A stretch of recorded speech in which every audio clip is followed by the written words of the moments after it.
And you're a veteran. You probably got more time than anybody else.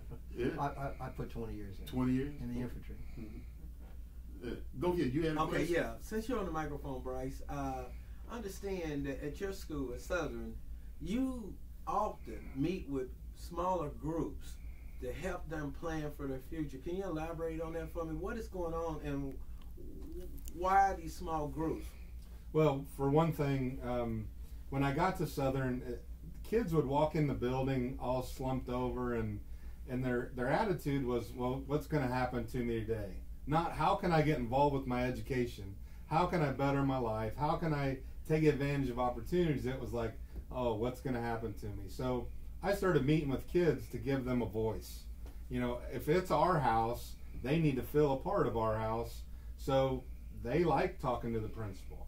So that was one thing. The other piece is that, as I talked about earlier, if they're not getting real guidance at home, and and their parents say, well, I made it, 15 years ago, I made it getting a GED. Well, that doesn't cut it anymore. Yeah. And so, we meet with, in the last 2 years, we've met with every sophomore, every junior with a scorecard and talked about how they do on their tests, why those tests are important, what they mean to their lives, and we meet with them one-on-one to talk about that.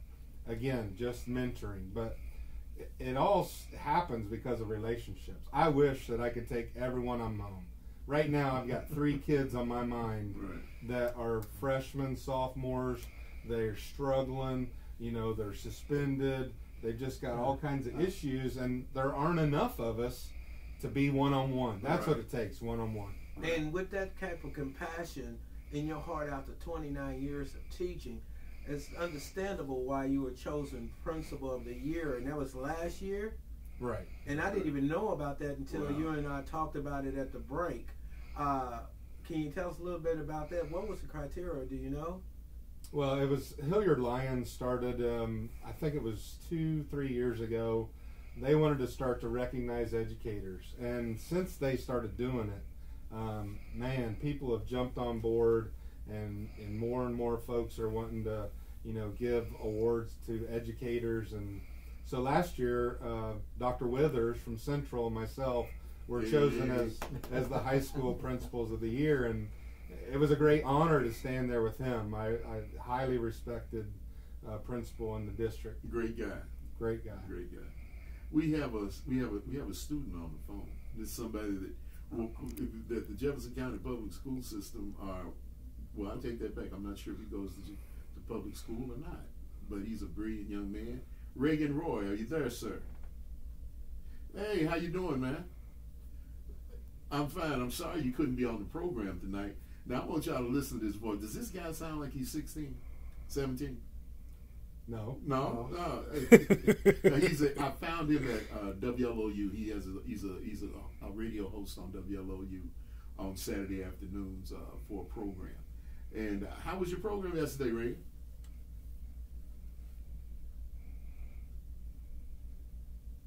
Okay.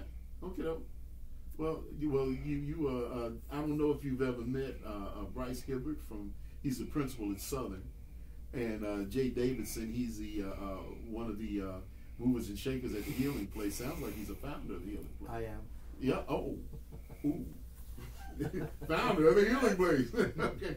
And so I don't know how long you've been able to listen to the program, but that's kind of what we're up to. I had plans on Reagan being in and being my co-host today, and so if you want to chime in, bust through, man. You know what you got to do with me. You got to kick your way through the door, right, Reagan? Okay, I told these young men know me. All right. Yeah. But Jay, what have you got special going on with the Healing Place? I mean, new programs that. Well, actually, we were realizing that we were trying to look at. We're working with the city.